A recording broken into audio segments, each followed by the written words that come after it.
Good morning. Welcome to the ICSS Sunday Morning Marxist Forum program. My name is Raj Sahai. The Institute for the Critical Study of Society, also known by its acronym ICSS, was formed in 2004 to preserve Marx's heritage and to support struggles for social justice and for socialism, which we hope over time would reach the stage of communism, that is, the stage of complete liberation of humanity. The opinions expressed in our forum are only of its authors, but we in ICSS are all united in our respect for the work of Karl Marx, who in his 11th thesis on Feuerbach said, "The philosophers have interpreted the word in different ways. The point, however, is to change it." And the world is changing rapidly as we gather here today with two major wars involving many countries. The wars today may be to retain the hegemony of the unipolar power, but the period in which Khristian Rakovsky lived was when workers had fought to build a socialist power in the USSR. Khristian Rakovsky was born August 13, 1873, so he was just 3 years younger to Lenin, in Kotel, Bulgaria. He was a Bulgarian revolutionary who conducted subversive activities in Romania before joining the Russian Bolshevik Party and becoming a leading political figure in the Soviet Union. Because he became involved in socialist agitations, he was forbidden to attend the university at Sofia, Bulgaria. He then therefore went to France, earned a medical degree, and under a pseudonym, he contributed articles to Iskra and Pravda, the Russian revolutionary newspapers. Upon his return to Romania, Rakovsky organized a socialist party and was twice arrested and imprisoned. After the Russians released him, May 1, 1917, Rakovsky became a member of Lenin's Bolshevik Party along with Leon Trotsky. I mean, he wasn't imprisoned by the Soviet Union, it was the previous regime.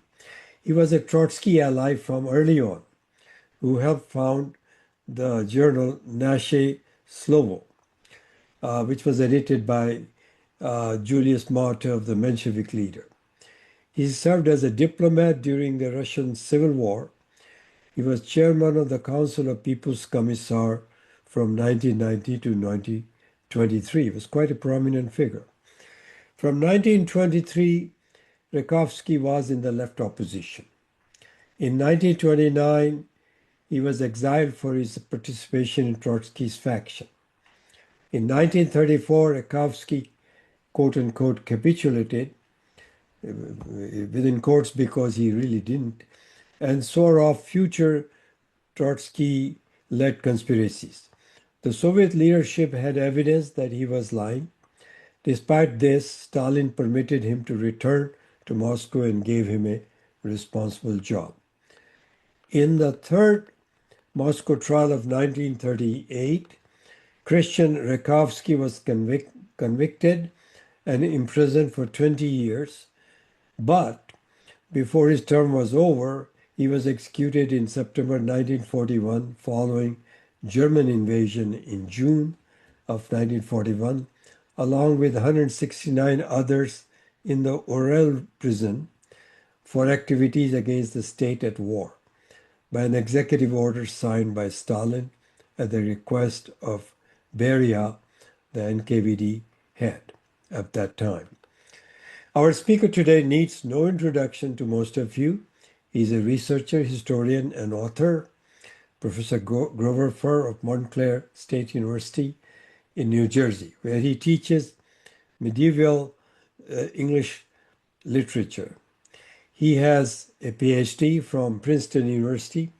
However, his subject of research has been the Stalin period of Soviet Union's history, on which he has written many articles, and if my count is right, 18 books.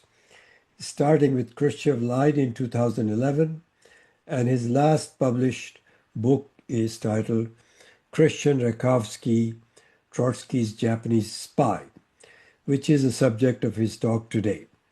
He will speak for about, I think, 40 minutes or so, followed by a short break for announcements, and then it will be followed by a approximately 45-minute discussion session in which you can ask questions or make comments on the subject. So please hold your questions and comments until then. Now, please join me in welcoming Professor Grover Furr. All yours, Grover. Thank you, Raj, for that very generous introduction. Can you all hear me? Yes. Okay, that's great. I just want to hold up here a copy of the book in question. That's it. I'm going to be speaking about it today. And I'm going to be reading my remarks because I have them all prepared. Can you still see my face? Yes. Okay, because of course I can't see it now. I've got the text in front of me. Okay, here we go. This should take 31 minutes, more or less. Good morning. My talk to you today is based on my new book, Khristian Rakovsky, Trotsky's Japanese Spy. I will also examine some related issues. What does it mean to know something in history? What are the forces blocking our understanding of the history of the Soviet Union during the Stalin period? How important is it that we learn the lessons that an objective study of Soviet history can teach us? But here's a question you are probably asking yourselves. Why a book on Rakovsky? He's a little-known figure. He played an insignificant role in the party or in the Soviet state. Why spend your time or our attention on him? That's a good question. My answer to it is this.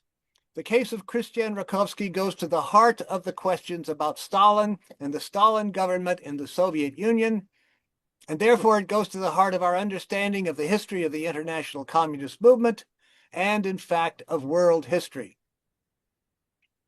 Leon Trotsky is the main source of demonization of Joseph Stalin and the Soviet state during Stalin's time as leader. Nikita Khrushchev and a quarter of a century later, Mikhail Gorbachev basically agreed with, and in many cases repeated, Trotsky's accusations against Stalin while inventing new lies of their own. One of the most shocking accusations against Trotsky in the Moscow trials of the 1930s is the charge that he conspired against the Soviet Union with Nazi Germany and fascist Japan. Until 2018, apart from Rakovsky's testimony in the Third Moscow Trial of March 1938, we had no evidence to support the charge that Trotsky conspired and collaborated with the fascist Japanese regime. In 2018, the transcript of the June 1937 trial of Marshal Mikhail Tukhachevsky and his 7 co-defendants was published. The defendants explicitly testified that the Trotsky-led conspiracy was collaborating with fascist Japan as well as with Nazi Germany. In that same year, I discovered that most of Rakovsky's confession statements, plus his confrontations with Soviet diplomats whom he named as his co-conspirators, had been published in 2005 in a Bulgarian historical journal. I obtained these documents, studied them, transcribed them into Russian, and then translated them into English. I have reproduced them in my book. Then I studied once again some essays that Trotsky published in 1937 after Rakovsky's arrest.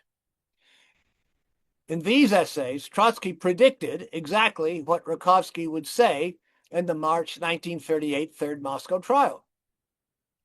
Trotsky even precisely identified by title the high-ranking officials of the Japanese government who recruited Rakovsky as a spy. Trotsky knew this because Rakovsky had informed Trotsky of all these details in secret letters. So today we have primary source evidence of Rakovsky's and Trotsky's conspiracy with the fascist Japanese regime against the Soviet Union and the international communist movement. We must also consider the anti-communist and Trotskyite claim that all these confession statements were forced on Rakovsky and upon the other Moscow trials defendants by the NKVD investigators. This is the, quote, escape clause that the overtly pro-capitalist writers and Trotskyites insist upon in order to rescue their demonized version of Stalin and heroic view of Trotsky. So the Rakovsky case is important. If Rakovsky's confession statements are truthful, it will add to the large body of evidence that the Moscow trials were not frame-ups of innocent people, but genuine and necessary actions to prevent a fascist coup d'etat in the Soviet Union and the devastating consequences that would have had for European and indeed for world history. But if Rakovsky's confession statements were forced upon him, or perhaps even scripted by the Soviet police, this would be strong evidence that the anti-communist and Trotskyite view of the Stalin-era Soviet leadership as sinister, even crypto-fascist, is correct. Now, I have been studying the allegations of crimes against Stalin and the Soviet leadership of his day for many years. I am not apologizing for Stalin. My aim has always been to discover the truth. If Stalin committed crimes, I want to know what they were. But so far, in every case, I have found that the evidence shows that these allegations of crimes against Stalin are false.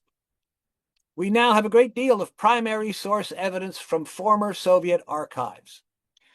This evidence enables a dedicated objective researcher to get at the truth in ways that were impossible before.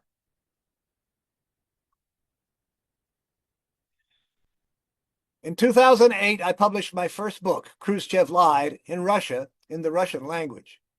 It sold 13,000 copies and created a sensation because Nikita Khrushchev's so-called secret speech attacking Stalin at the 20th Party Congress of the CPSU on February 25th, 1956, changed the course not only of Soviet and Russian history, but of world history.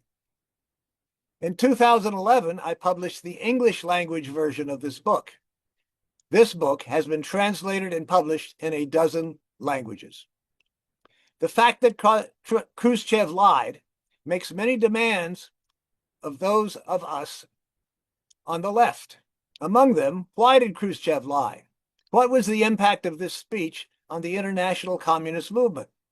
How did it contribute to the abandonment of socialism in the Soviet Union and the collapse of the USSR as a state? In short, the fact that Khrushchev lied demands a complete rethinking of the history of the Soviet Union. After the end of the Soviet Union in 1991, documents from former Soviet archives, documents heretofore available only to party leaders and archivists, but not even to Soviet historians, began to appear in print. By about the year 2000, the release of documents had become a flood that continues to the present day. In 2001, Alexander Yakovlev, Mikhail Gorbachev's right-hand man, published an essay in which he attacked the whole idea of communism, socialism, and Leninism as being just as evil as Nazism. Yakovlev also revealed that, since the time of Khrushchev's secret speech, he had been a part of a conspiracy of party members dedicated to destroying Soviet socialism from within. Yakovlev briefly described how the conspirators went about doing this and boasted about their success. On September 15th, 2025, last year, I spoke to the ICSS about this conspiracy and put the transcript of my talk on my homepage. If Khrushchev had lied, so did Gorbachev and his men. Today, the documents from former Soviet archives enable us to prove that the books and articles attacking Stalin, published during Gorbachev's tenure, like those published during Khrushchev's era, are all lies. They give a deliberately fraudulent version of the history of the Soviet Union during the Stalin period. Leon Trotsky told many of the same falsehoods about Stalin that Khrushchev and his men, and then Gorbachev and Yakovlev and their men, told later. Khristian Rakovsky joined the Bolshevik Party shortly after the 1937 revolution. he was given high posts in the new Soviet government. Rakovsky was already a longtime friend of Leon Trotsky's. He joined Trotsky's faction within the party. In 1929, the year that Trotsky was expelled from the Soviet Union, Rakovsky was exiled to a provincial city for his continual factional activity. On April 18, 1934, in an essay published in both Pravda and Izvestia, Rakovsky capitulated, in quotation marks here, to Stalin's line and denounced Trotskyism.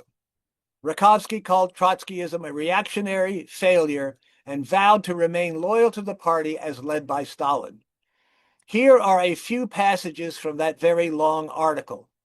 Okay, quote, I hereby ask you to consider that no disagreements separate me from the party, that I fully and unconditionally share the general line, and that I have irrevocably broken with counter-revolutionary Trotskyism.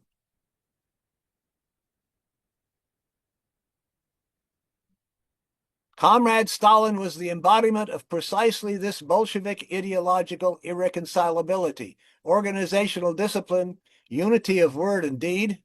It was against those principles that the opposition's attack was essentially directed when it attacked the person of Comrade Stalin. In my person, one of the last representatives of the opposition declares today that precisely what we considered shortcomings in the leadership of Comrade Stalin are his virtues. Together with the entire party and working class, I repeat, only with a leader who possesses the ideological irreconcilability, political insight, and firm will of Comrade Stalin could the land of the Soviets cope with the most difficult task of socialist reconstruction. Rakovsky criticizes, quote, the thesis of the impossibility of building socialism on one country. He attacks the opposition for advocating factions within the party, noting that they had agreed to follow the party program, which had outlawed factions at the 10th Party Congress in 1921. Rakovsky closes by referring to his long-standing friendship with Trotsky, saying that their, quote, paths have sharply diverged, end quote. However, he said nothing about Trotsky's conspiracy. As I show in my book, the Soviet leadership already had good evidence that Rakovsky was still actively involved in Trotsky's conspiracy. Nevertheless, on March 17, 1934, Stalin supported Rakovsky's request to be permitted to return to Moscow and be given a responsible job. On December 1, 1934, Leningrad party leader Sergei Mironovich Kirov was murdered outside his office at party headquarters. The murderer was caught on the spot and soon named his co-conspirators.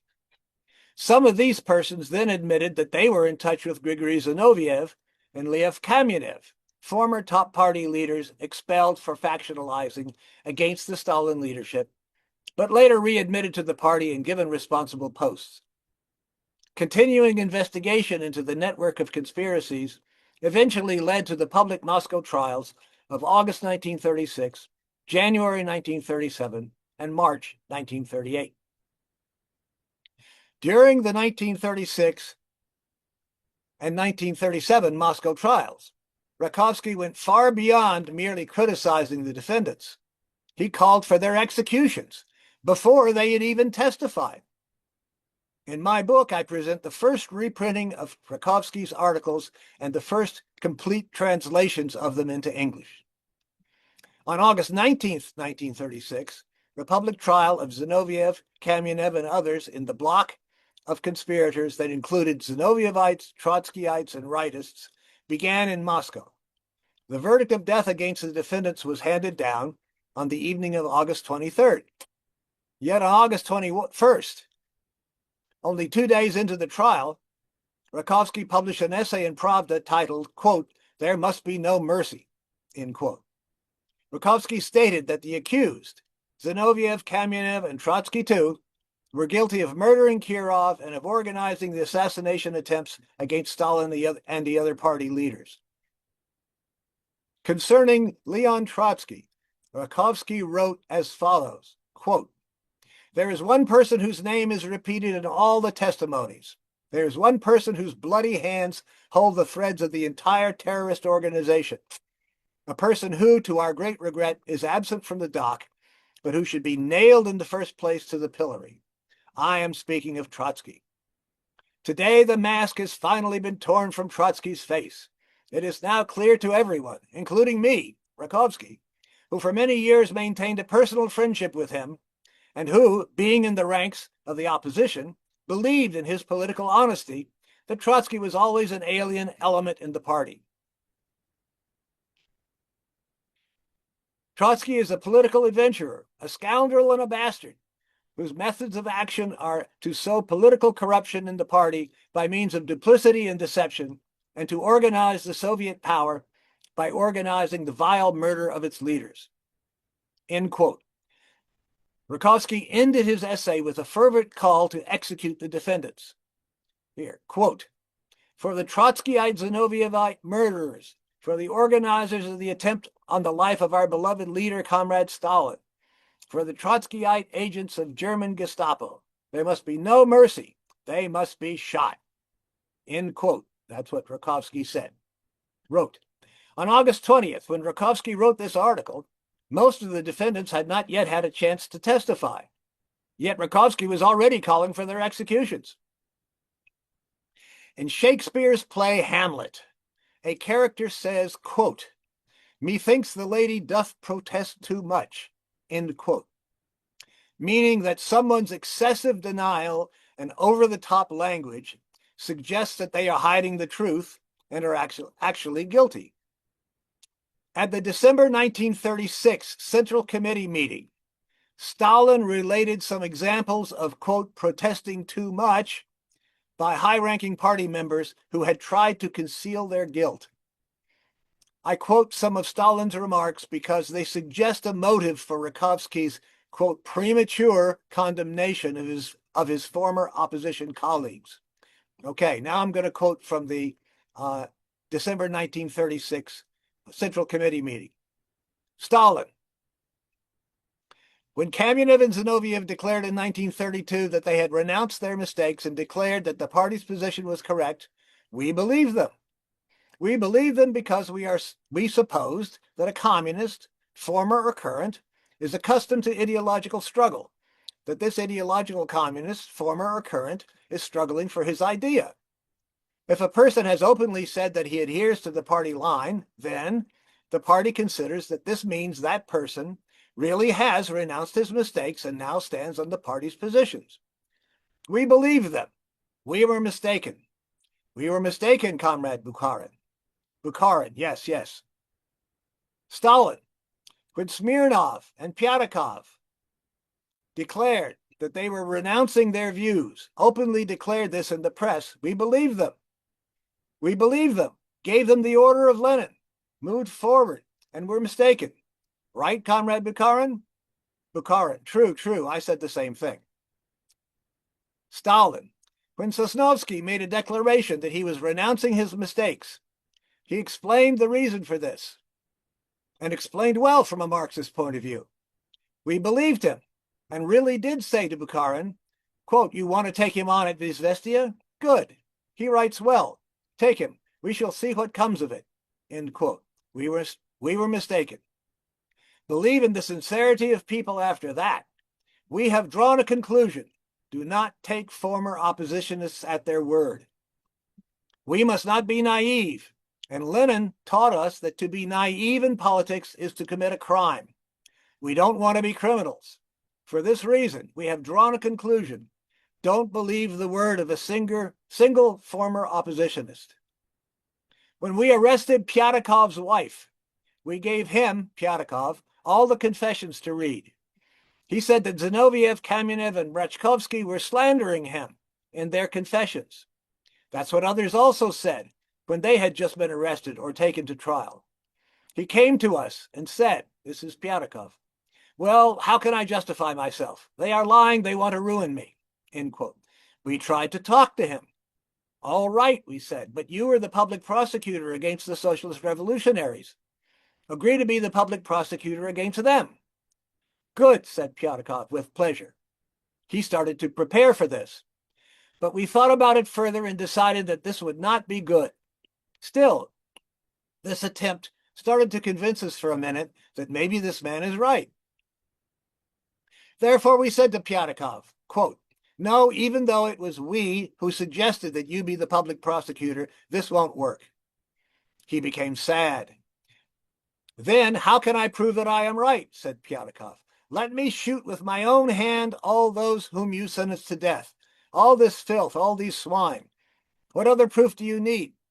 Publish in the press, both after the sentence and after the sentence has been carried out, that it was Comrade Pyatakov who carried out the sentence." This also made us, now Stalin again, this also made us hesitate somewhat.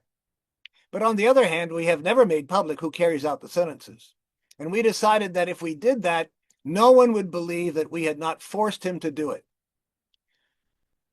Pyatakov: "Then what am I to do? Give me a solution. Let me write an article against the Trotskyites." "Good, write it." He wrote an article in which he really smashed Trotsky and the Trotskyites. As an aside, this is Furr now, this is just what Rakovsky did, right? Stalin again.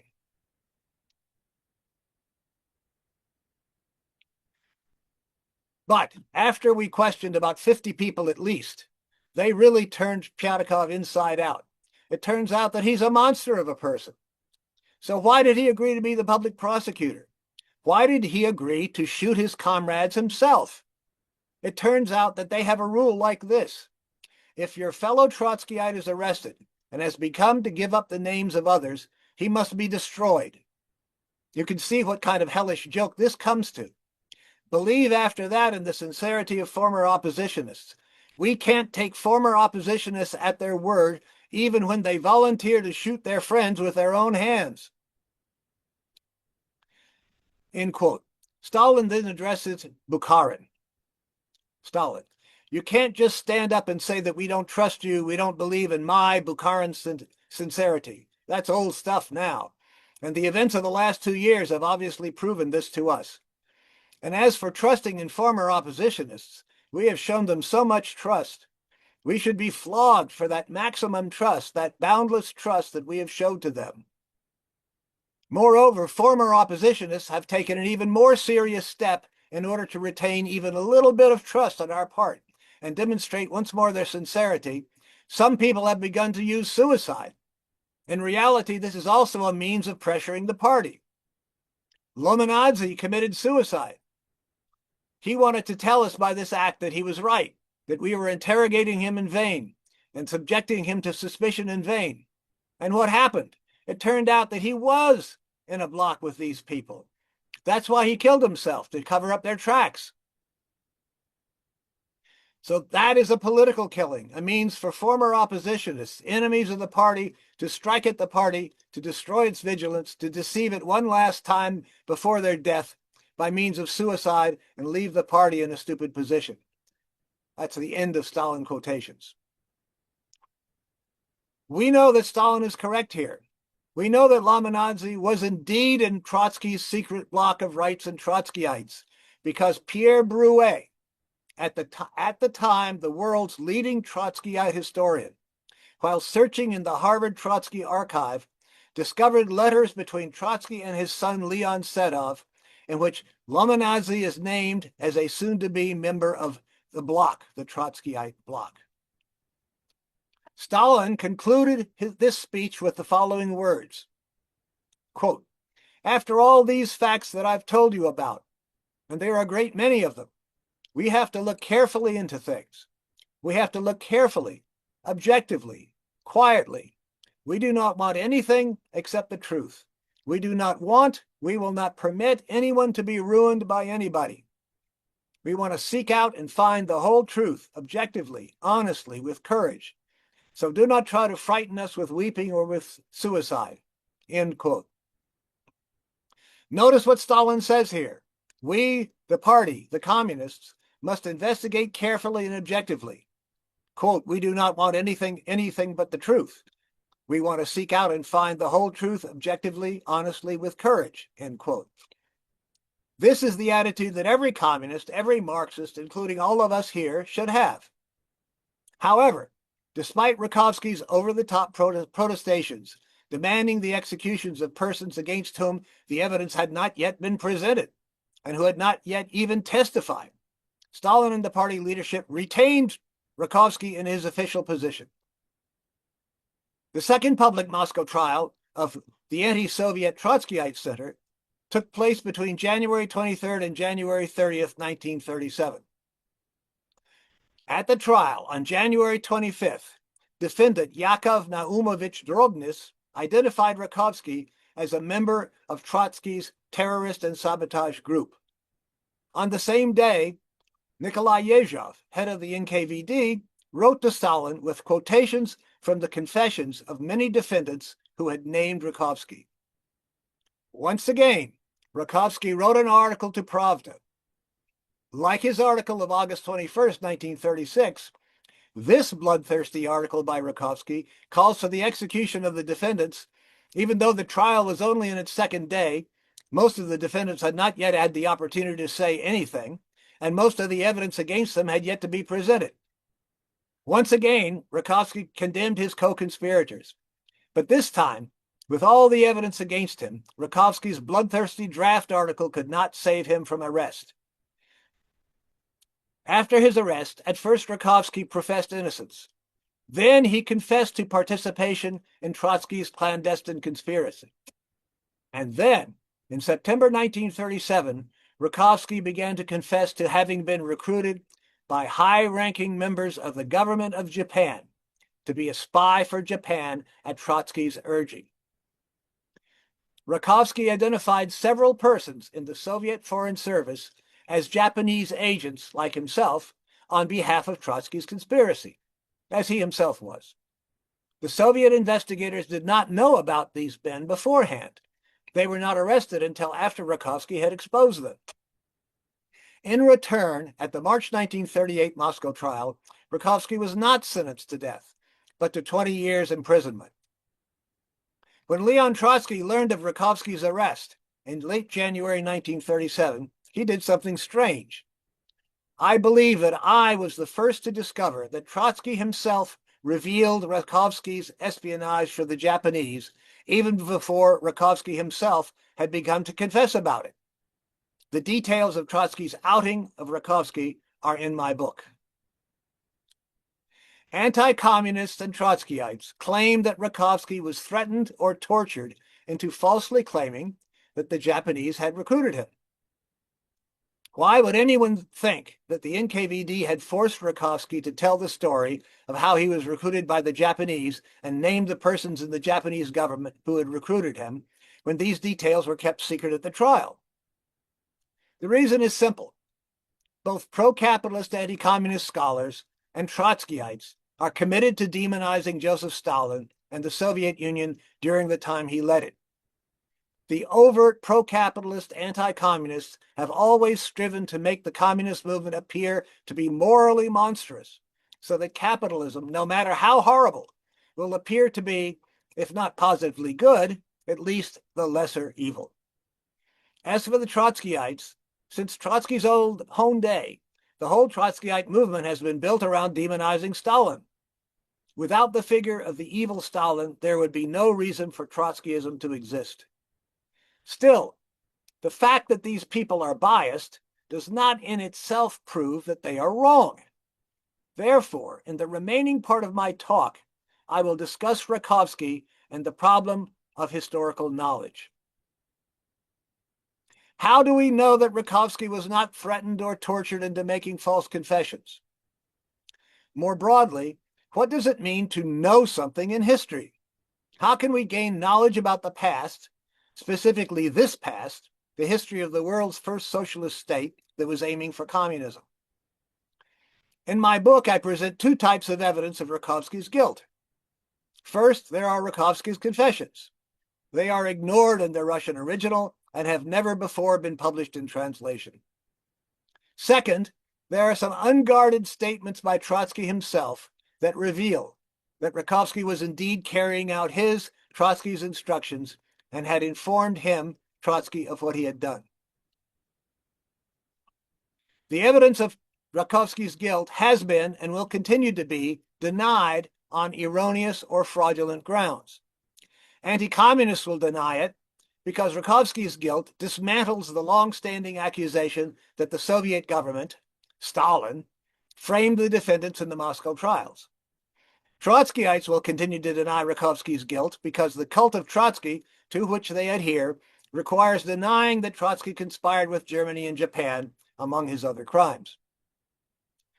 Both overt anti-communists and Trotskyites reject as fraudulent the huge body of evidence of Trotsky's guilt. They also want to convince others to reject this evidence. Ignorance of what evidence is and how to interpret it is their ally in this endeavor to fool themselves and to dupe others. For this reason, I thought it best to preface my book with a discussion of the issues concerning evidence. Because of time constraints today, I will be very brief.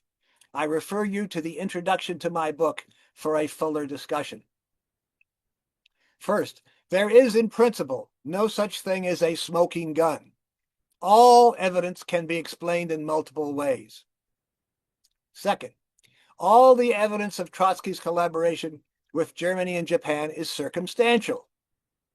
By evidence, I mean primary source evidence.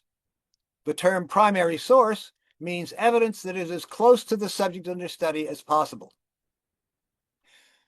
Third, unless objective criteria are established and then rigorously adhered to, the researcher will almost certainly find what his historical preconceptions, his historical paradigm, his bias tells him to look for. In doing so, he will either ignore or misconstrue anything that does not fit his preconceived ideas. This logical fallacy is known as confirmation bias. What a researcher agrees to accept as evidence and to exclude as evidence is too often a reflection of historical paradigm. The problem of, quote, acceptable evidence is simply magnified in the case of a charge of a secret conspiracy, such as Rakovsky confessed to. There are serious problems with any kind of evidence. Confessions in or out of court might be fabricated. Documentary evidence can be forged. In general, there is no kind of evidence that cannot be forged or faked. Neither is there any kind of evidence that can by itself provide conclusive proof of any act. In all my research, I assume that the larger the number of individual items of evidence that are all consistent with a single interpretation, the less is the chance that they and that interpretation are the results of some kind of orchestration or fabrication according to a preconceived plan. When combined with evidence from documents that were never directly related to any prosecution and never intended for publication, the likelihood of fabrication becomes very small indeed. Concerning the charge that Leon Trotsky collaborated with the Germans and Japanese, there are two possible hypotheses. Hypothesis number one, Trotsky did collaborate with Germany and Japan. Hypothesis number two, the evidence of Trotsky's collaboration has been fabricated, faked, scripted, or in some way produced so as to make it look like an innocent man, Trotsky, was collaborating with Germany and Japan. These are the two possible hypotheses. We must decide which hypothesis is correct on the basis of evidence as well. Then the question becomes, what is the evidence for each hypothesis? As always, if and when evidence refuting hypothesis number one or corroborating hypothesis number two should come to light in the future, or if a better interpretation of the evidence we already have is presented, we must be prepared to revise and, if necessary, reverse our conclusion. Suppose there were no evidence that Trotsky collaborated with Germany and Japan. Would that mean that Trotsky did not collaborate? No, it wouldn't. It would mean that if this were a trial at law, Trotsky should be acquitted for lack of evidence. However, we must remember that a verdict of innocent at trial does not mean the defendant actually is innocent. That is, did not commit the crime of which he or she is accused. It means that the prosecution was unable to prove the defendant guilty. So even if there were no evidence that Trotsky collaborated with Germany and Japan, that would not mean that he didn't do so. It would mean that either he did not collaborate, or he did collaborate but was careful enough to leave no evidence behind. In Trotsky's case, however, A, we have a great deal of evidence of collaboration. B, there is no evidence of any conspiracy to fabricate this evidence. None. And Khrushchev era, Gorbachev era, Yeltsin era, and now Putin-Medvedev era anti-communist Russian researchers have been looking for such evidence for decades, and they have had all the Soviet archives at their disposal. Therefore, hypothesis number one must stand. On the evidence now available, Trotsky did collaborate with Germany and Japan. The Moscow trials have never been disproven. No one has ever presented any evidence that the defendant's testimony was compelled by torture or threats, or that the defendants were innocent of the crimes to which they confessed at trial. No one ever. In 1988, Rakovsky was rehabilitated by Gorbachev's men. In my book, I study the rehabilitation report and show that it is a fraud. In 2025, my Moscow-based colleague Vladimir Bobrov and I published an article about this in the online journal Cultural Logic. It is linked near the top of my homepage. A great deal of evidence establishes Trotsky's and Rakovsky's guilt. There is no evidence that refutes it. That evidence is presented here to the reader, who is determined to be objective in their assessment of the evidence and to question their preconceived ideas. This is the most challenging task of all. We should be concerned with the question of Rakovsky's and Trotsky's collaboration with fascist Japan because we need to know the truth about the history of the Soviet Union, the world's first workers' state. Unless we know the truth about the successes and also the failures of the Soviet Union, we will never learn the lessons this history has to teach us. Academic researchers will never tell us because they are not asking the questions we need answered, and because academic research into communist history is designed to slander the communist project. Trotskyite writers will never tell us because they are committed to the cult of Leon Trotsky. So we must do this important job ourselves. Otherwise, we will at best be doomed to repeat those errors. This is why I study Soviet history of the Stalin period. Thank you for listening. End of talk. Thank you, Grover, for your talk and information on this case of Khristian Rakovsky. So what we're going to do now, we're going to make some announcements and then go to the question answer period. ICSSmarxist.org is our website where you can sign up and you will get a notification when the program comes out, its topic, etc. And where you can also make contribution. We're trying to enlarge our effort in this time. As you know, it's changing very rapidly with all the changes in the world. So we want to strengthen our program. So please be generous and contribute to us so that we can get the expert help that we need, technical help, to reach to more audiences, etc.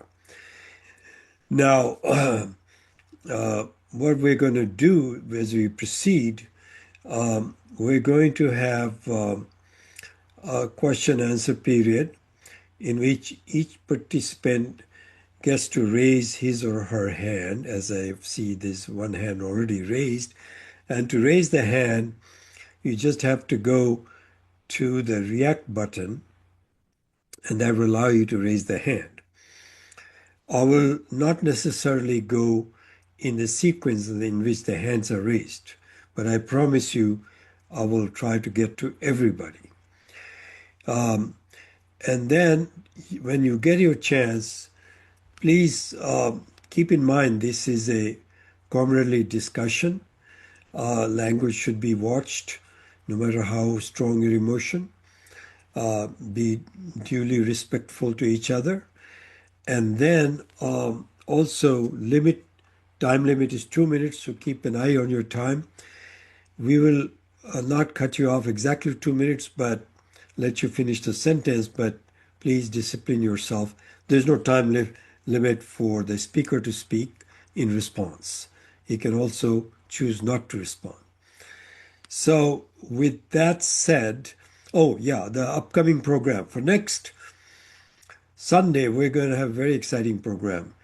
Amaresh Mishra is a journalist and writer, author, and he's got very good reach into both Iran and Israel, and is an analyst. He will provide what is going on in this intense conflict between United States, Israel on one side, which attacked Iran, and Iran's response to it, and how that is going on. What are the consequences of this thing?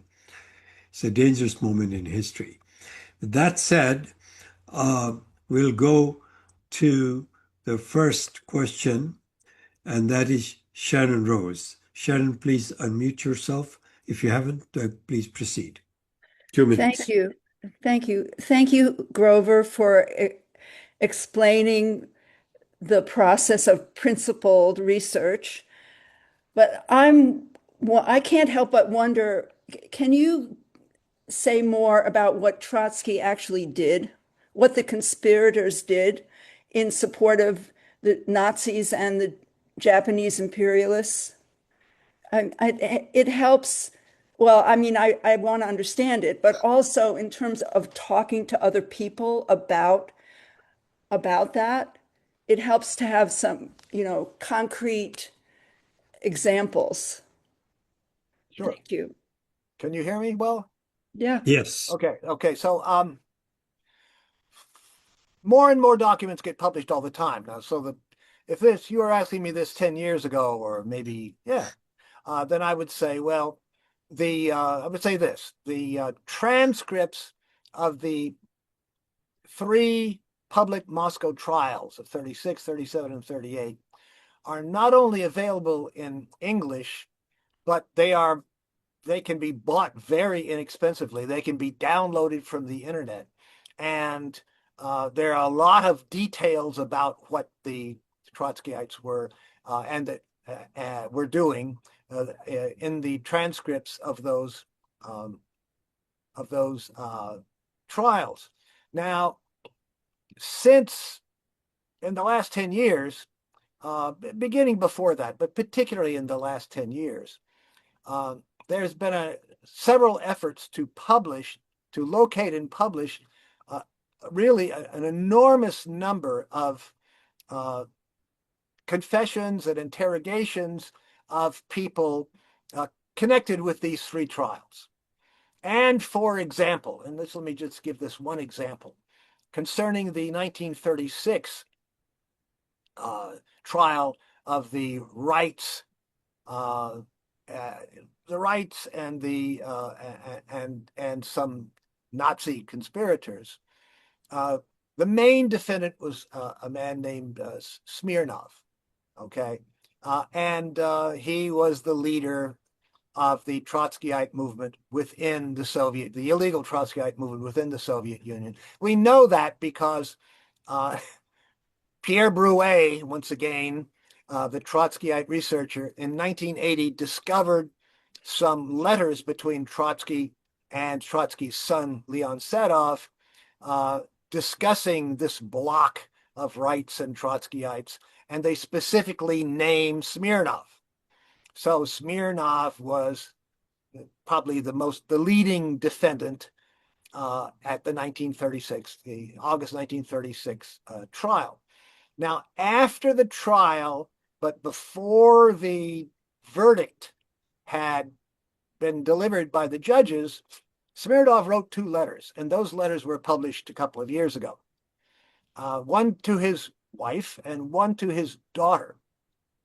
And in the letter to his daughter, he says a number of things.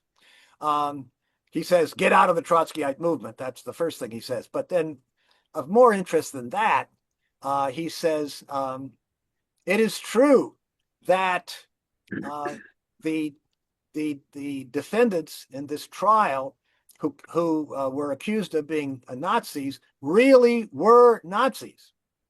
That was not, he says that was true. And he also says that the Trotskyite movement has been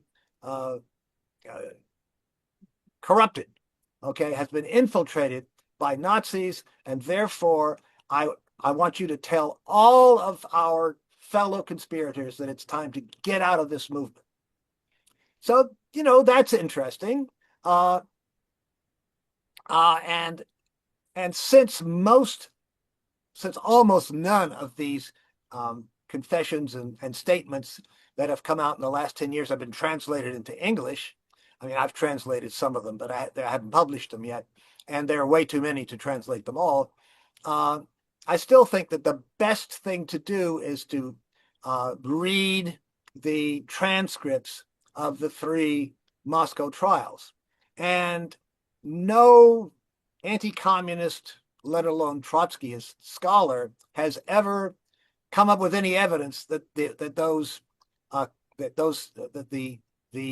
accusations made and the confessions made at those trials were false. So they cover an awful lot of territory. Sabotage, murder, of course. Sergei Kirov was murdered. Plotting with fascists within the Soviet Union, including German engineers, German experts who had been hired to help industrialize, but who were really German spies, and things like that. And you can read all about them in the transcripts of the Moscow trials. Okay, thank you. Daniel Borgstrom, please. Go ahead. Yes.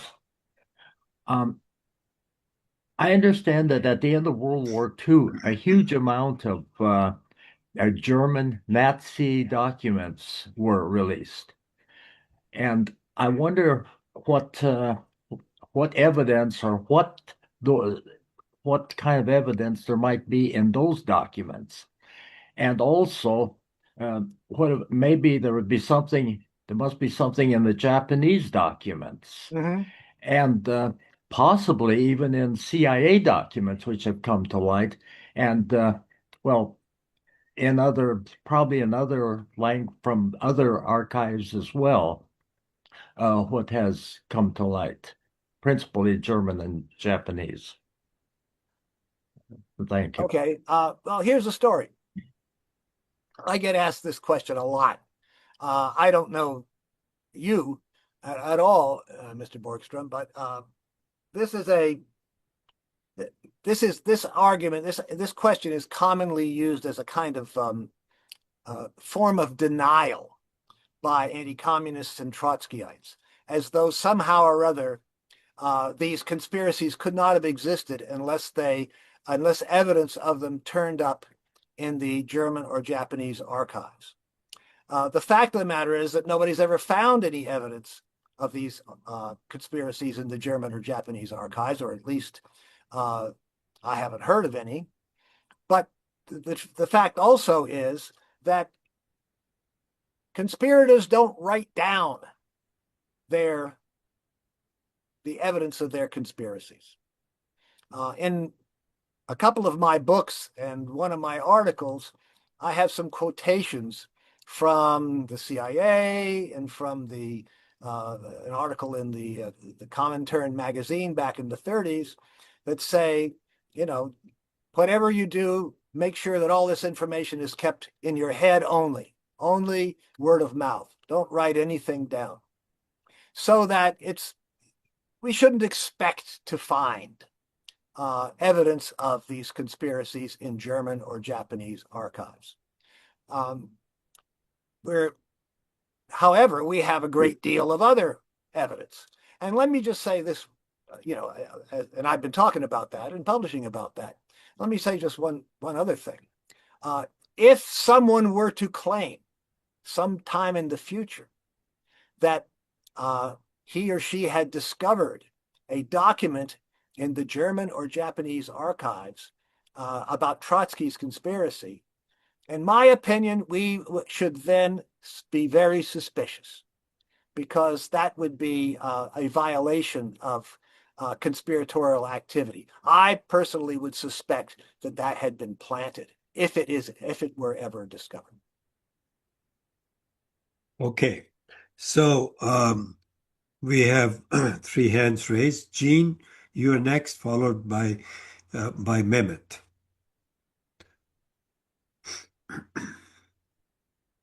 Unmute yourself, Jean. Okay, I'm on now, right?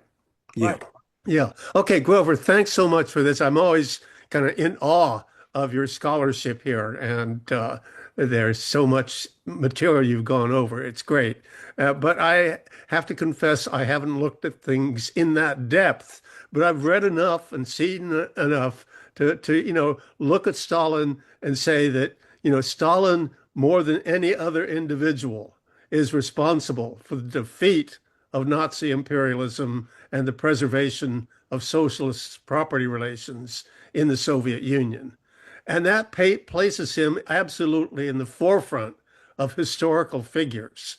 So, I really appreciate all your work, but for me, I look at what Stalin has objectively done in history, and he's one of the great men in history, and certainly justifies all the work that you've done. Thank you. Thank you. Okay, go ahead. Please respond, Grover.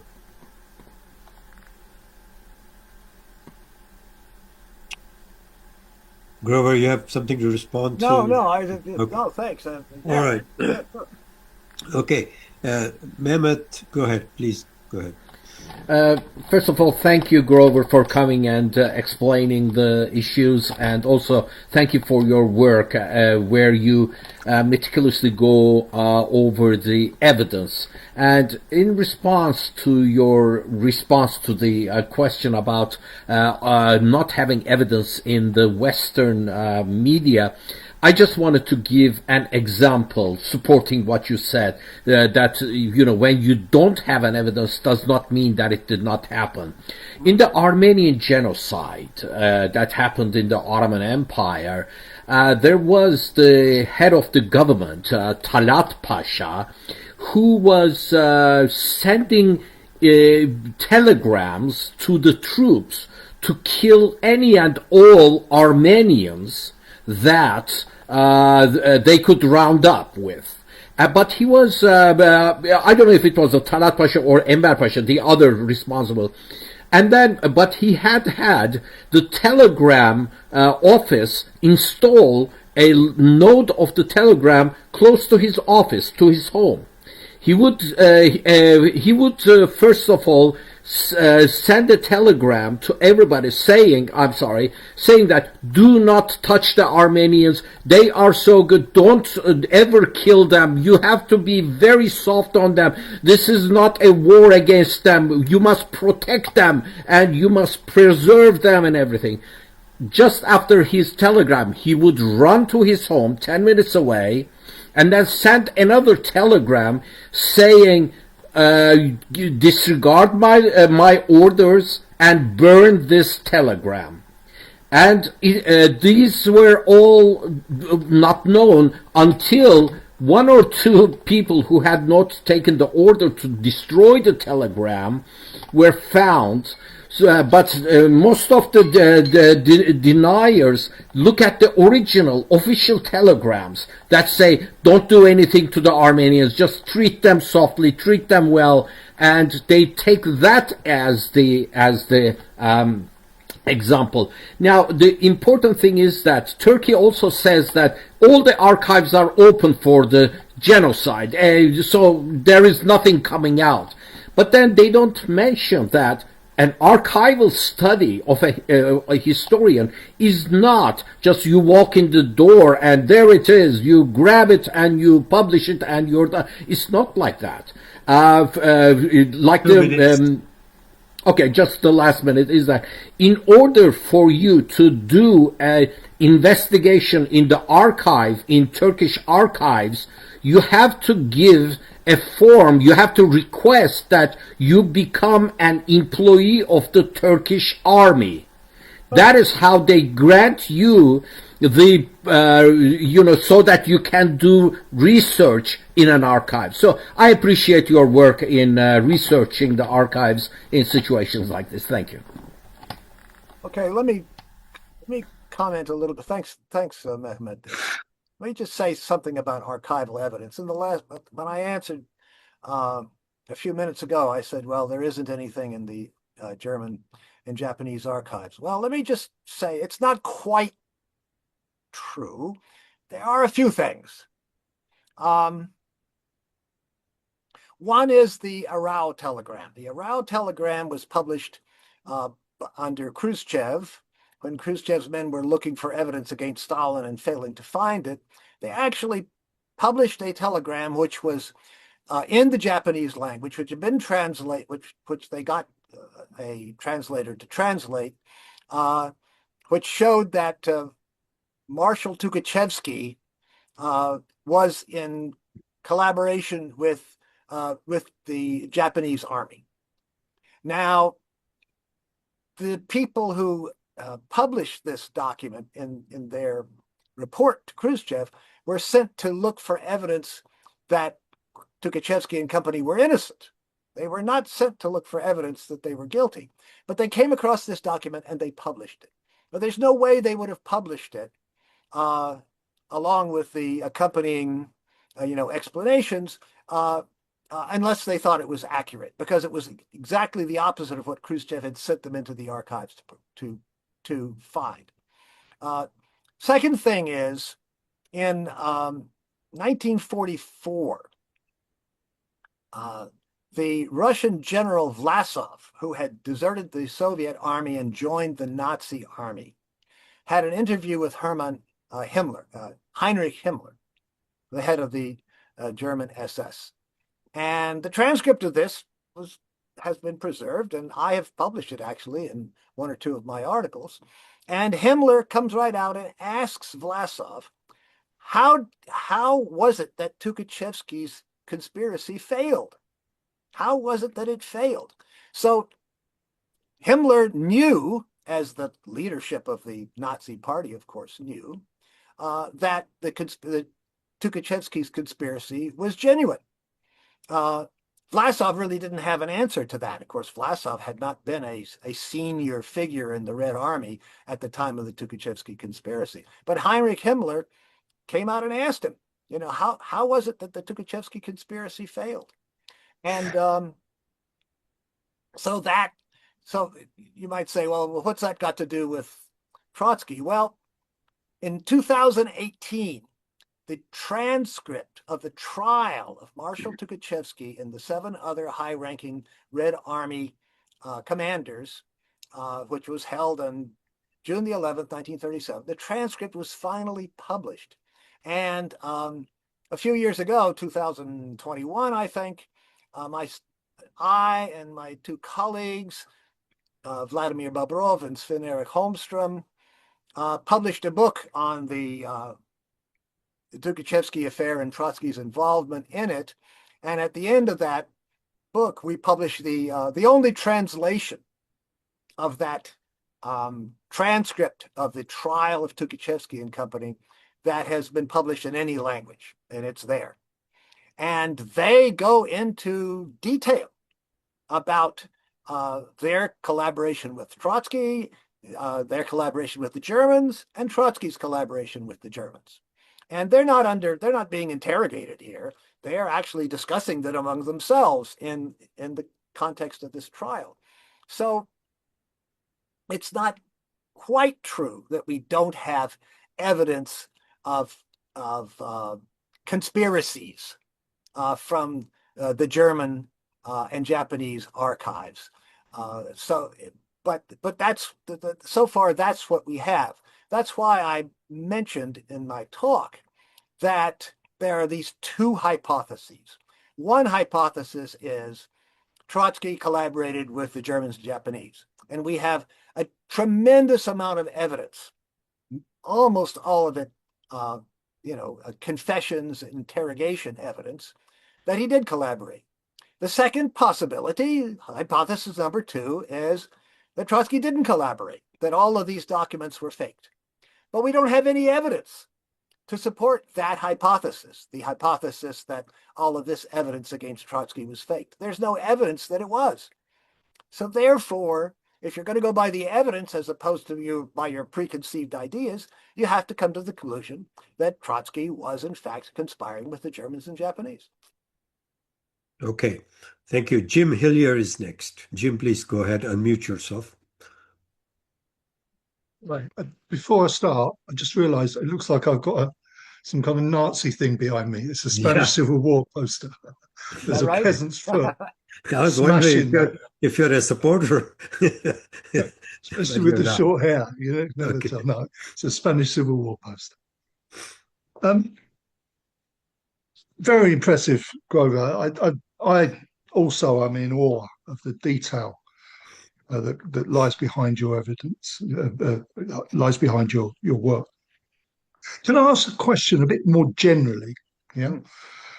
You said, quoting, I think, Shapiro to his daughter or his wife, I'm not sure, saying, get out of the Trotskyist movement. Yeah. These people really are Nazis. Yes. Okay. It wasn't clear to me whether he was referring to the whole bloody lot of them or whether there was infiltration of it. And my meta question, if you like, is how did these people end up there? And now I know people can change.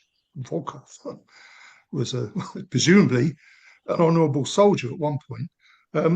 Trotsky, to quote Stalin, fought well in October, didn't do much else, but fought well in October. At some stage, he was a revolutionary. Somewhat? At some stage, he must have been a revolutionary. Perhaps less Bolshevik than he pretended. But to get to the stage, less than 2 decades later, where he is collaborating with fascism in a desperate attempt to get rid of Stalin's leadership. Wow, that's a huge leap, isn't it? And I know people do it. It's not, every revolutionary movement has its renegades. Every revolutionary movement has its traitors. Every revolutionary movement has its infiltrated spies. And you don't always know. But what do you think is going on here? Rakovsky, was he a genuine revolutionary who went wrong? Or was he a wrong and right from the start, or somewhere between the two? What's your view? Well, Trotsky personally had an interesting and somewhat complicated career, but you're right. He joined the Bolsheviks before the revolution, shortly before the revolution, and served as commander of the Army and Navy, had important posts, and so forth, up to shortly before Lenin's death. And then there was what you might call a power struggle. I don't think it was simply a power struggle. It was a struggle over what direction is the Soviet Union going to take. So setting Trotsky's personality aside for a moment, I think we need to put ourselves back imaginatively in the period around the time that Lenin died, in the early 1920s and right after he died. The Bolsheviks, like virtually all socialists at the time, had expected that there would be revolutions in advanced industrial societies, whatever you meant by that. That's what they suspected. Go back and read Marx, and that's what he suspected too. And within a few years of the Russian Revolution, it became clear that wasn't about to happen. They were crushed. The abortive revolutions in Europe, in Germany and in Hungary, let's say, in Finland, were crushed. And so then what do? Now, I can't psychoanalyze Trotsky, but certainly there were lots of people arguing over what is the future course of the Soviet Union in the face of this failure of revolutions in advanced industrial societies to take place. And this was an extremely important question. In fact, to the people at that time, this is the most important question in the world. I mean, the fate of the world's working class, the fate of the entire international communist movement is at stake. And it's largely going to be determined to a greater or lesser extent in the course that the Soviet Union, the world's only socialist state, chooses. So that we shouldn't be surprised that there was passionate discussion and passionate disagreement over this. Now, in March 1921, at the 10th Party Congress, at Lenin's instigation, a resolution was passed that said no factions, no more factionalizing. Everybody, once the party's line is laid down, no more groups with a separate political position are to be permitted. And everybody has to follow the leadership of the party. Well, the leadership of the party ended up being Stalin and some associates, and then ultimately, basically, Stalin. But the feeling of anxiety, the feeling of concern that the fate of the world's socialist movement, communist movement, world's working class was at stake here, led many people, many party members, not the majority or anything like that, but a significant number of people to ignore the resolution of 1921, the Party Congress, outlawing factions. One tactic that the opposition groups, let's call them that because that's what they call themselves, and they've been known by that name. The one tactic the opposition group picked was to say, well, the leadership is a faction too. The leadership of the party is also a faction, and therefore, since they have a faction, and we should also have a faction. But that's not what the resolution over factionalism meant.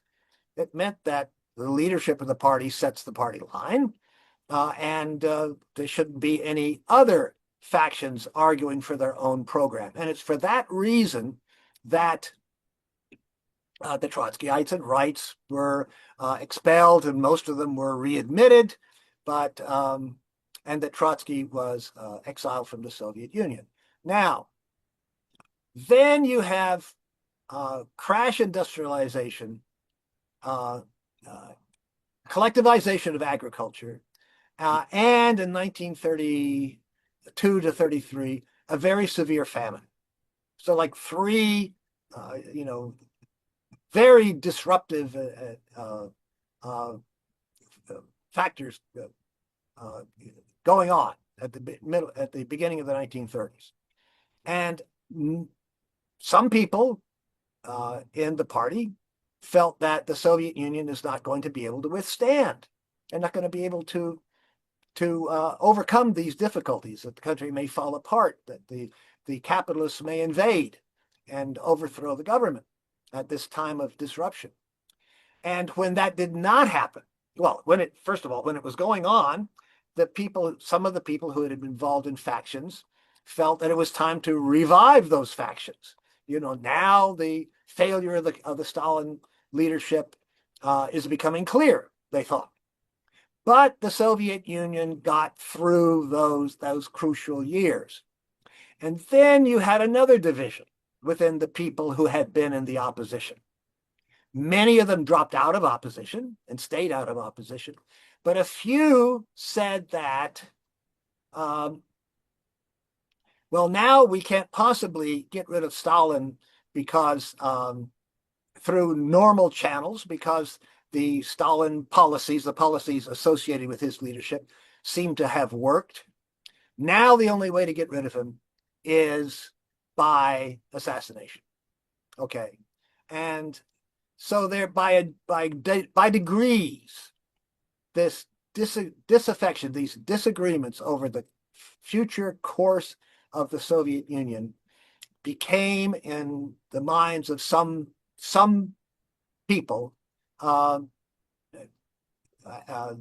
only thing to do was to get rid of the Stalin leadership by any means. And that was Trotsky's position. Anything goes. Any tactic is good.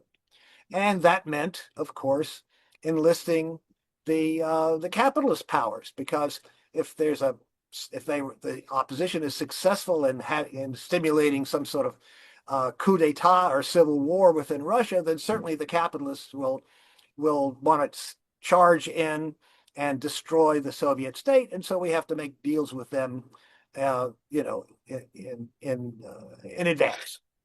So something along those lines was going on in the minds of many people. Now, I'm excluding Trotsky here, because he became sort of the focal point of most of the oppositionists, because he was abroad, so he had, he could publish, he could do a lot of things that oppositionists within the Soviet Union couldn't do. Okay, thank you. Bill Mayer is next. Bill, please go ahead. All right. Thank you so much for your talk, Grover. I've enjoyed your work for many years. It's revolutionary, I feel. It's so critical what you're doing. I mean, this changed the world back in the 40s and 30s and 40s. And the speech, Khrushchev's speech, turned the world against communism, against the Soviet Union, against Stalin. And if in your book, Khrushchev Lied, changed my life, and I appreciate what you did. Not only for the history, but because of the way you outlined, the way you search for truth. In that book, I refer many people to that part of your book where we can see the different levels of how you gather truth. Thank you for that. I also want to mention that there is a movie called The Moscow Trials. It's actually called The Trial, and it's by Sergei Lesnitsa, an anti-communist Ukrainian filmmaker. And the book is just factual, raw footage from the trials. It's fascinating. And the movie did not turn any viewer against the Soviet Union. I think it created the opposite effect than what the director wanted. It was very realistic, and you could see the way people were not being pressured when there's in the testimonies and stuff. So you just answered a lot of my questions in your last answer to the last question. But I'm curious. You seem to be a loner out there in the world doing this type of work. And I wonder if you can recommend anybody else that does this work like you and helps expose the lies that took place around that time period in history. I know this forum has had some of the speakers on for sure, and Gabriel Rockhill for one for sure, and this whole organization is looking for the truth. Can you help me sort of suggest who else is working with you or who you respect in this kind of work? Thank you very much. Well, I wish I could. There are a couple of researchers in Russia whose work I read, but their works are in Russian. And, you kind of have to go to some trouble to get them. And now that with the Ukraine war, the fact that you can't receive mail from Russia and so forth, or at least packages, it's not easy to get them. So the bottom line is no, I don't know of anyone else who is doing the kind of thing that I'm doing. And I think one important reason is this. Almost everybody who seriously studies the history of the Soviet Union is an academic, is teaching Russia or Soviet history, or teaching in a history department someplace. And the phenomena that I call the anti-Stalin paradigm, that dictates that you cannot say that Stalin didn't commit crimes, that you have to attack Stalin, even if you don't have any evidence. That paradigm is a ruling paradigm in academic history. You can't get published by leading journals. You can't get published by university presses or commercial presses. if you don't take that position, if you don't attack Stalin, you don't agree that Stalin was a dictator, which he wasn't. You don't agree that that the Moscow trials and the other trials, the other condemnation, the other trials of oppositionists were faked. If you don't demonize Stalin in some way or other, you simply can't be published, which means you can't have a career in the field of Soviet history. The reason I can do, and that's true in Russia, by the way, too, there have been a few academics in Russia who have managed to hold on to their academic positions despite their the fact that they don't kowtow to this anti-Stalin paradigm. But there aren't many. And outside of Russia, I don't think there are any. I have never seen any. On the other hand, there is a strong presence in the field of Soviet history in the West, and perhaps more widely, perhaps in Asia too, but I'm not that familiar with Asia. But certainly in the West, in Russia too, and in Europe, East and West, and in the United States, other English-speaking countries, there's a strong presence permitted to Trotskyite researchers. Trotskyite researchers, of course, attack Stalin. And even though they have a somewhat different angle, they profess loyalty to the ideals of communism and revolution and so forth, that is tolerated as long as they're anti-Stalin. And so there are journals and presses that publish books. And as a result, there are Trotskyite professors, tenured professors at various institutions in the United States and the UK and in other European countries who can make a career. It's possible to make a career as a Trotskyite. But if you don't attack Stalin, if you don't participate in this anti-Stalin paradigm, you can't be in academia. Now, I teach literature, medieval literature and world literature in an English department. So my career, my livelihood does not depend upon my acceding to the anti-Stalin paradigm and, lying about Stalin in order to get published. I don't have to worry about that. But that's why I can do it, and others. And I could not do this if I were in a history department. I couldn't have a job. You couldn't publish the things that I have written if you were in a history department. And one final anecdote. I know a couple of very well-respected mainstream historians of the Soviet Union who nevertheless like me and I like them. They don't share my politics, but they like me and I like their honesty. And they have both told me at different times, Grover, if you want your books to be widely read, you want your books to be accepted by scholars of the Soviet Union, you have to say bad stuff about Stalin. You have to stick in some bad stuff about Stalin. You have to stick in some sharp criticism of Stalin, or your work will not be accepted. And my answer to them is, I'm not writing for the mainstream Soviet studies, Soviet historians, mainstream academic researchers. I'm not writing for them.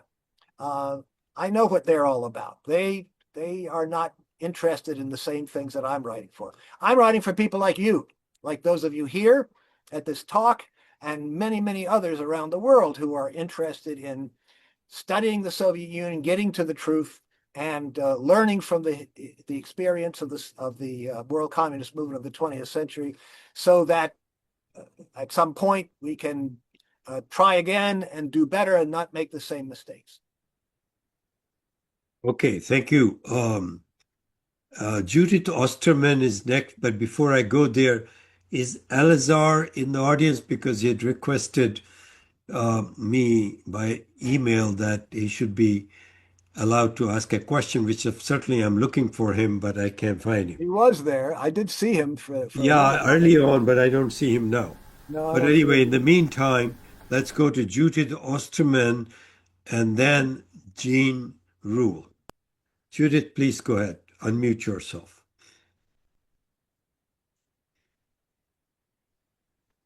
Okay. All right. Well, thank you very much, Grover or Dr. Furr. Yeah. So, I'm wondering about the motives of the traders. To be pro-capitalist is usually not an ideological position. It is a position where you seek self-enrichment. So,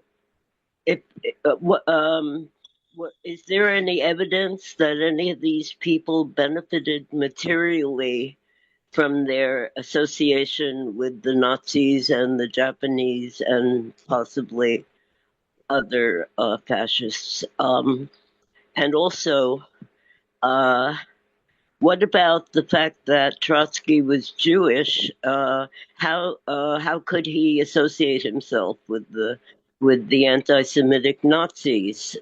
How did he justify that? Okay, that's all. Thank you. Okay, well, all right. Let's move back to the lifetime of Marx and Engels. A simplified version of Marxism, maybe something along the lines that you'll read in the Communist Manifesto, appears to say, and I think it does say, that capitalism comes along and replaces feudalism. Capitalism has to perform its historical function of producing a large proletariat and industrializing. It's destined to perform this function before, and then the next stage will be a socialist revolution. Okay. In the early part of the 20th century, under the Second International, this was the position of virtually everybody in the Second International, including the left, like the Bolsheviks and the Spartacists in Germany and the Socialist Party in the United States. Their position was, capitalism has to perform its historical function, and that is to industrialize the country and produce a proletariat, and then the proletariat will make the revolution. So,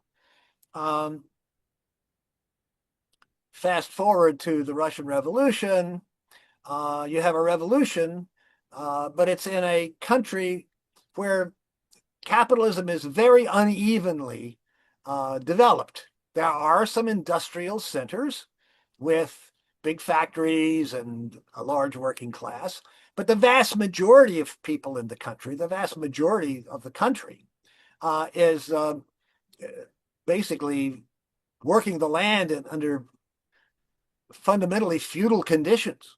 Okay, I mean, they're not serfs anymore, but they're using wooden plows and horses to plow the ground, and it's an 80% agricultural country. So those people who had been studying Marx and Engels and the socialist movement of the Second International, to them, it seemed like the conditions to build socialism were simply not there. And then along comes the discussion after Lenin's death of whether you can build socialism in one country, which really means if the Bolsheviks can't do it, then the capitalists need to do it. Okay, the capitalists, we had a premature revolution. The capitalists didn't industrialize the country and didn't produce a basically working class country, and so therefore socialism can't work. And I don't think it takes a lot of imagination to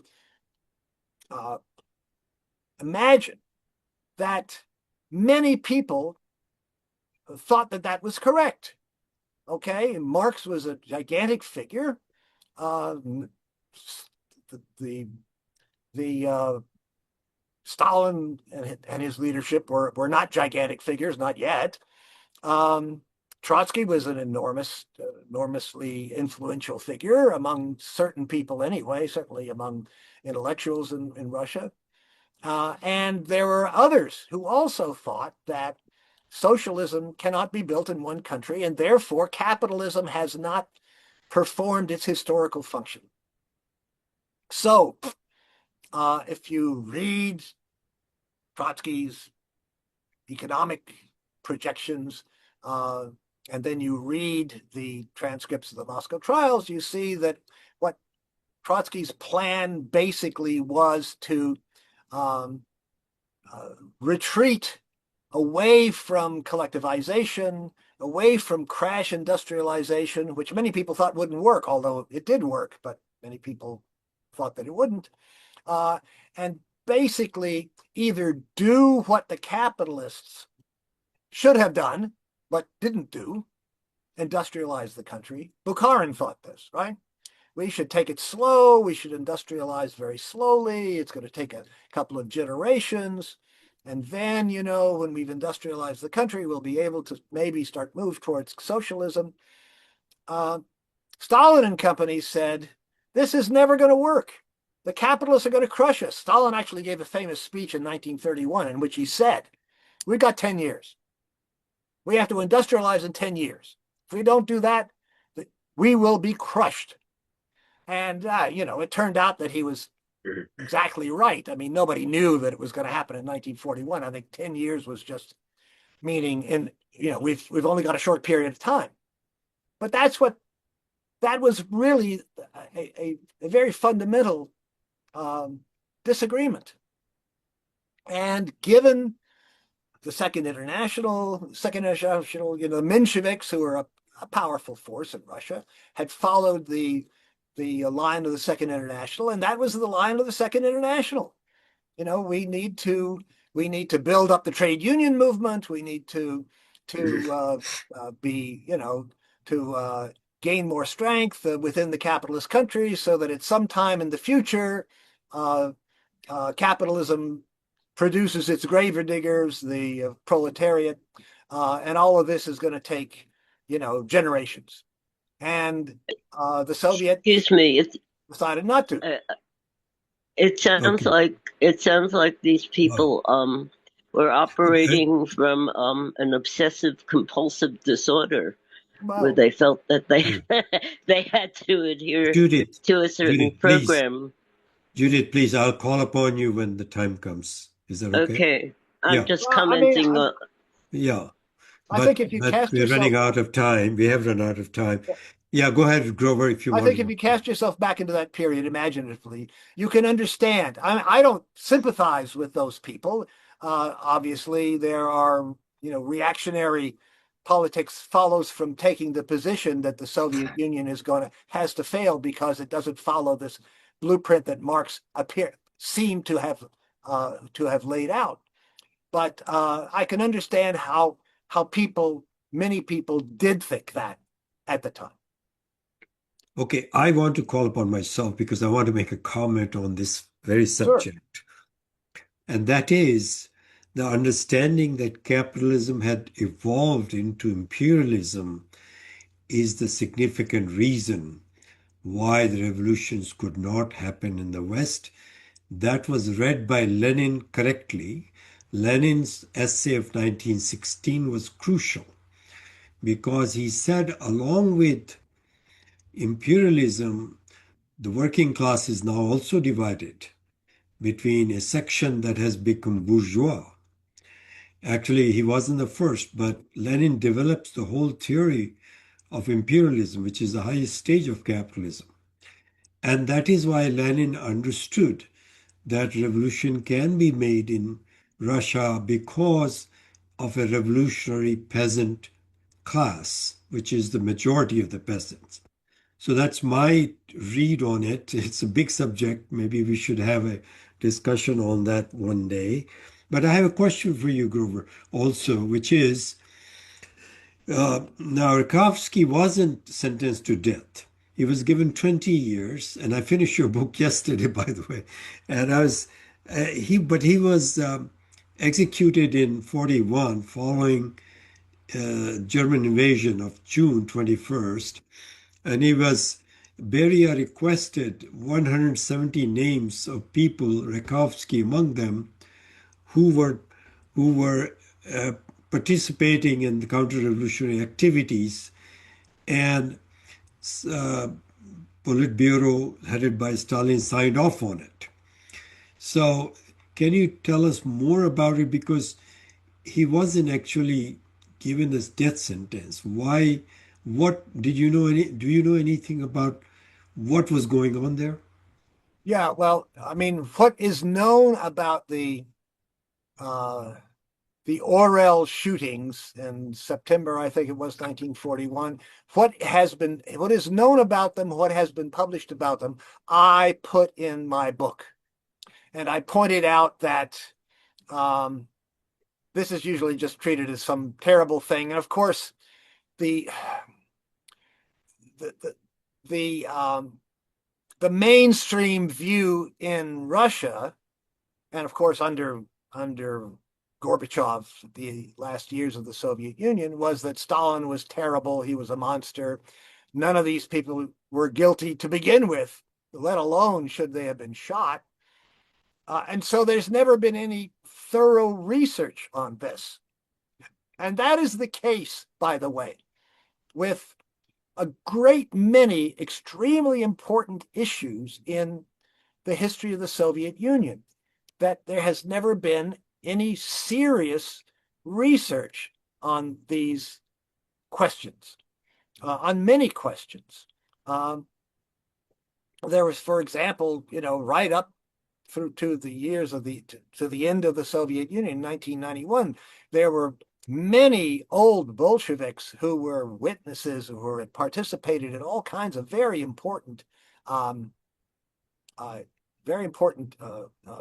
programs and so forth in the Soviet Union, who were never interviewed, never their experiences were never written up. There were a great many important figures in the Bolshevik Party, the Communist Party, who never wrote memoirs, or if they did write memoirs, they've never been published. So it's not like in the United States where any remotely significant historical event gets researched up to one side and down the other by eager graduate students and professors who want to get published and so forth. It's not like that in Russia. So nobody has ever done any serious research on this question. Now, I hint in my book that there are a few facts here and there that have never been put together before about the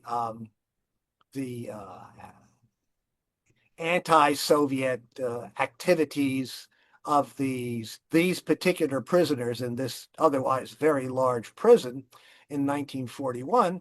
The prison and the city that it was in were under martial law. Under martial law, you just don't have freedom of speech. That's it. You're not allowed to go around bad-mouthing the government. But we don't have the, transcripts of or reports of what these various prisoners were saying and doing. And I assume that some of that is available, that those documents are there somewhere, but nobody has ever gone out and tried to find them. Also, they've never found the graves, but I don't think that's a significant issue because, the government says they were shot, they were probably shot. Most of the prisoners in the Oryol prison, the city is pronounced Oryol, most of the the prisoners were evacuated to the east. Okay, it was only this 169 or 168, whatever it was, who were involved in some sort of anti-Soviet activity, who were taken out and shot under martial law. That's it. That's all I know. Yeah, your book says 170, but that's the detail. Okay. Yeah, 168, 170. I think there were one or two who were on the list who who didn't get shot. I'm not sure. It's not. Okay. All right.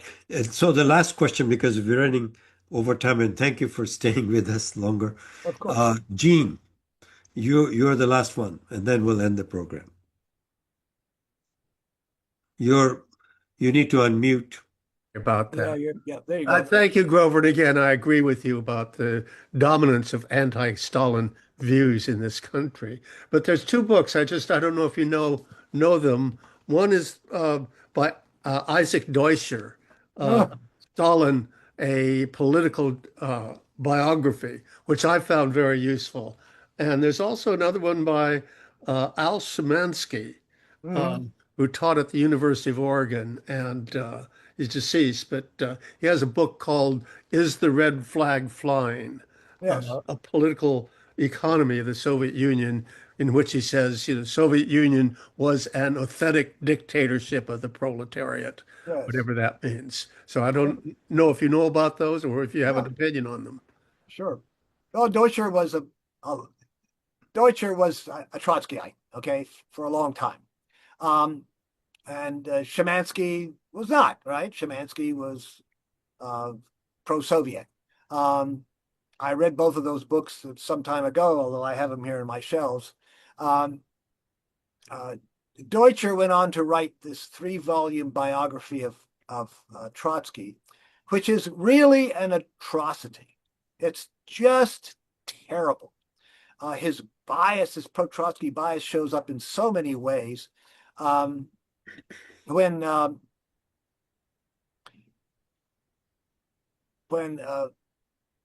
Jan von Hanort, who was Trotsky's last and longest living secretary, was interviewed for a biography. Somebody wrote his biography some years ago. He has in that book a good short criticism of Deutscher's works. Deutscher basically used the Harvard Trotsky archive because Trotsky's widow gave him access to it when nobody else had access to it. He did a very quick and dirty job. It's really not at all reliable. And of course, Deutscher started out, for many years was a Trotskyist anyway. So the problem with all books, including the few that are relatively pro-Stalin, like you mentioned, Szymanski, and there's some others, Ian Gray. The problem with all these books is they were published before the end of the Soviet Union, which means before this avalanche of documents from former Soviet archives started to be published. Okay, so that changes. These primary source documents from Soviet archives change everything. Really nothing published before about 1995 or maybe even 2000, or roughly that period. Nothing really is worthwhile, regardless of its bias, because everything has changed since we have received, since there have been made available to researchers this tremendous flood of primary source documents which can stand as evidence for the kinds of things that we're interested in. And that's reality. Okay. Well, thank you. Thank you very much, everybody, for coming. Please stop the recording at this point. Okay. Yes. Thank you all. I appreciate it. Thank you, Grover. Yeah. Thank you.